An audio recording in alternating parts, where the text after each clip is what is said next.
Bonjour, bienvenue sur Plantes et Potager. Aujourd'hui, quelques petites préparations d'automne qu'on peut faire. En fait, il y a eu 2 très belles journées au mois de novembre et j'en ai profité. Aujourd'hui, il fait super beau. On est en novembre. J'ai jamais le temps de faire ça. Je me suis décidée à faire le ménage du monstre. Le monstre, c'est le compost qu'on voit souvent, comme ça. J'avais beaucoup de matière assez sèche, comme ça, que je peux pas... J'ai pas de broyeuse pour la mettre plus petite. Puis en fait, j'ai voulu aller voir en dessous, puis effectivement, c'est plein de terre, c'est plein de compost. Donc, je l'ai sorti ici. Bon, clairement, c'est pas une vidéo sur le compost. Ma façon de composter est pas optimale. Il me manque des instruments, des trucs. Je fais ce que je peux, mais je vous encourage très fortement à composter. Ça allège grandement le sol. Avant, je mettais également les résidus de cuisine dans ce compost-là. Donc, j'ai trouvé des noyaux d'avocat germés. Je me dis, mon Dieu, les gens, on a tellement de difficultés à faire germer nos noyaux d'avocat, des fois dans la maison, mais mettez-les dans le compost. Mais sinon, j'ai arrêté parce que j'avais des petits amis là, qui venaient fouiller et enlever des trucs, donc maintenant je le mets dans le compost noir. Donc ça m'évite que ça soit éparpillé un peu partout et cet après-midi-là, il était très bien gardé. Après avoir récupéré votre terre de compost, ce que vous pouvez faire, c'est aller ramasser des feuilles. Si vous en avez sur votre terrain, vous êtes bien chanceux. Sinon, ben, je sais pas comment ça se passe ailleurs dans le monde, mais au Québec, à l'automne, il y a toujours un moment où les gens ramassent leurs feuilles, leurs résidus de terrain et les mettent à la collecte de la ville.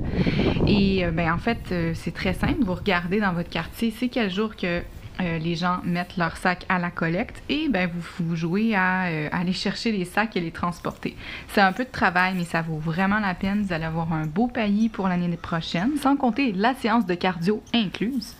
Je vous dirais par exemple, faites attention, si vous le mettez directement sur votre sol, les feuilles vont s'envoler. Pour éviter ça, moi je prends des tissus de jute que j'étends par-dessus les feuilles, donc ça les garde en place et ça protège le sol. Ou encore pour la paille, je vais mettre des planches de bois.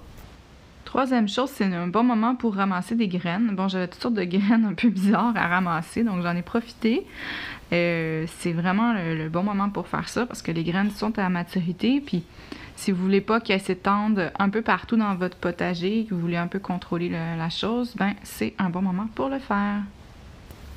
Dans le cas des salades, moi, ce que j'aime faire à l'automne, c'est un peu répandre des graines de salade sur la terre. Et au printemps, ça pousse tout seul. C'est pas toutes les salades qui vont fonctionner comme ça, mais je remarque que quand même, quand vous avez la chance d'avoir des salades qui sont montées en graines, qui vous ont produit des graines, ça vaut la peine de les utiliser et ça évite de faire des semis de salade au printemps. Ou en tout cas, vous en aurez moins à faire. Sinon, c'est sûr qu'ailleurs dans le monde, on peut récupérer des choses à notre potager pendant peut-être plus longtemps durant l'hiver. Mais ici, au mois de novembre, à part le kale, puis là, vous voyez, il me restait un petit peu des nouvelles pousses de mélisse que j'ai pu amener. Il reste pas grand-chose.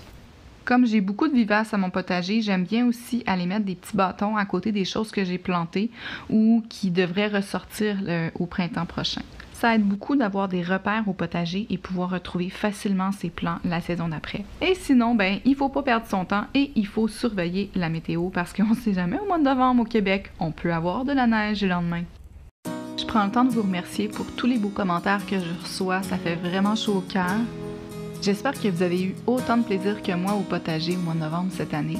Et sinon, ben, je vous souhaite une très belle journée, prenez soin de vous et à très vite.